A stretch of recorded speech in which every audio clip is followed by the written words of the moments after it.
小朋友边唱儿歌边拔着萝卜，开心体验田野乐趣。这是永康国小与台南市环保局以及在地青农合作，共同推动友善农业与食农环保课程。透过实地走访，让师生参与厨余资源利用、食农教育推广、低碳饮食闯关等活动，让食农环保理念扎根校园，并落实在日常生活中。像蔬菜的叶子啊，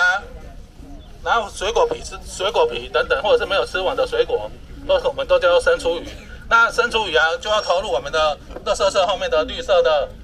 厨余的回收箱。今仔难得有这个机会啊，咱环保局啦吼，因为拄有这个机会，就是咱食农就是用咱的厨余啦吼去堆肥，啊，就是互咱种植了，尤其咱永康的在地这个白菜头，哦，咱来互囡仔会当收成，互囡仔来采收，啊，来感觉讲这个一个食农教育循环经济啦，到尾啊，在采收的过程中，互囡仔知影，啊，就讲体会了讲咱的这个资源会当循环再用。哦，一地啊，未来会当互这个囡仔伫学习过程中，包括伫课程上，会当讲教课本教袂到这咱这个知识面的部分，然后会当更落实在生活上。在地青农林金田也向小朋友介绍如何利用葵花油和无患子制作天然的病虫害防治用药，并向小朋友介绍葵无露的防治原理。葵无露这个东西它很简单，它就是我们一般的葵花油加无患子，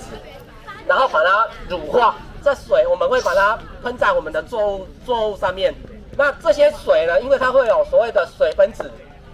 就是很细小的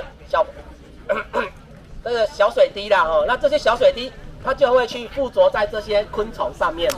趣味又实用的课程，让每位小朋友都收获满满。这个课程里面，你有学到些什么比较特别的东西吗？就是我学到要怎么适量的